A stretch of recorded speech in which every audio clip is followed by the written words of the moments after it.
విత్తనాల కొరతతో తెలంగాణలో రైతులు ఆందోళన చేస్తున్నారు. ఆదిలాబాద్ జిల్లాలో విత్తనాల కోసం విక్రయ కేంద్రం వద్ద క్యూ లైన్లో ఉన్న రైతులపై పోలీసులు లాఠీ చార్జ్ చేయడంపై విమర్శలు వ్యక్తమవుతున్నాయి. రైతులపై లాఠీ చార్జ్ చేయడాన్ని విపక్ష పార్టీలు ఖండించాయి. 6 నెలల్లో ప్రభుత్వం పనితీరు ఏంటో తెలిసిపోయిందని విమర్శించాయి. రైతుల కోసం పోరాటం చేస్తామని హెచ్చరించాయి ప్రతిపక్షాలు. రాష్ట్ర వ్యాప్తంగా 1,20,00,000 విత్తన బ్యాగ్స్ అందుబాటులో ఉంచామని అధికారులు అంటున్నారు. ఇప్పటికే 90 లక్షలకు పైగా విత్తనాల బ్యాగులు అమ్ముడు పోయాయని వెల్లడించారు. రైతుల ఆందోళన సాకుగా చూపి వ్యాపారులు అధిక రేటుకు విత్తనాలను అమ్ముతున్నారని ఆరోపణలు వస్తున్నాయి. ఇదే అంశంపై అప్డేట్స్ మా కరెస్పాండెంట్ శేఖర్ ఇస్తారు. శేఖర్, చెప్పండి. సో అధికారులు చెప్తున్న దానికి, అలాగే రైతులపై ముఖ్యంగా లాఠీ చార్జ్ చేయడాన్ని ప్రతిపక్షాలన్నీ కూడా ఖండిస్తున్న పరిస్థితి మనం చూస్తున్నాం. సో ఇది ఒక లుక్కిచ్చే అవకాశం కనిపిస్తోందా? ఏం జరుగుతోంది అక్కడ? అప్డేట్ చెప్పండి.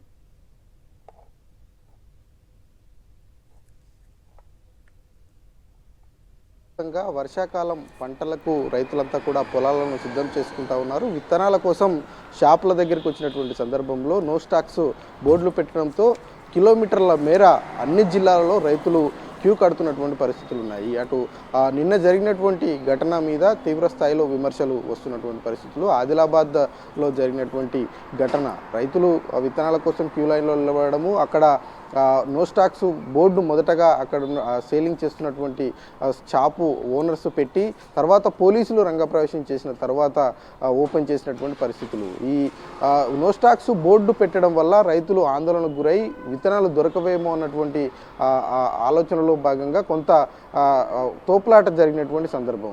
రైతులందరినీ కట్టడి చేసేందుకు పోలీసులు లాఠీ చార్జ్ చేయడం, దాని మీద పెద్ద ఎత్తున కూడా విమర్శించినటువంటి పరిస్థితులు. ఇది కేవలం ఒక ఆదిలాబాద్ జిల్లానే కాదు, తెలంగాణ రాష్ట్ర వ్యాప్తంగా కూడా విత్తనాల కొరత అన్నది చాలా స్పష్టంగా గ్రౌండ్ లెవెల్లో కనబడతా ఉంది. రైతులంతా కూడా విత్తనాల కోసం గంటల తరబడి క్యూ లైన్లో నిలబడతా ఉన్నారు. ఇక క్యూ లైన్లో నిలబడేటువంటి ఓపిక లేనటువంటి రైతులు చెప్పులను క్యూ లైన్లో పెడతా ఉన్నారు. అట్లాగే పాస్ పుస్తకాలను కూడా క్యూ లైన్లో పెడుతున్నటువంటి పరిస్థితుల్లో దీని మీద ఇటు బీఆర్ఎస్ పార్టీ, అదేవిధంగా అటు బీజేపీ పార్టీ రెండు కూడా స్పందించాయి. కాంగ్రెస్ పార్టీ వైఫల్యాలు 6 నెలల్లోనే తెలిసిపోయాయంటూ తీవ్రమైనటువంటి విమర్శలు చేస్తున్నటువంటి పరిస్థితులు ఉన్నాయి. ఇక ఇప్పటి వరకు వర్షాకాలానికి సంబంధించినటువంటి విషయం మీద, కాప్ మీద రాష్ట్ర ప్రభుత్వం రివ్యూ చేయలేదు. రీసెంట్గా వ్యవసాయ శాఖ మీద ముఖ్యమంత్రి రివ్యూ చేసినప్పటికీ కేవలం రుణమాఫీకి సంబంధించినటువంటి అంశంకి మాత్రమే పరిమితం అయ్యారు. రాబోయేటువంటి వర్షాకాలంలో ఎంత మేరకు పంటలు వేయాలి, ఏ రకమైనటువంటి పంటలు వేయాలన్నటువంటి విషయం మీద క్లారిటీ లేదు. ఇక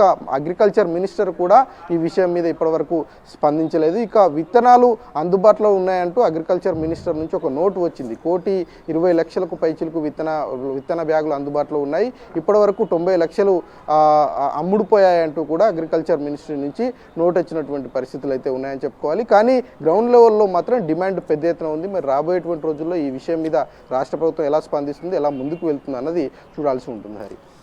ఆల్రైట్ శేఖర్.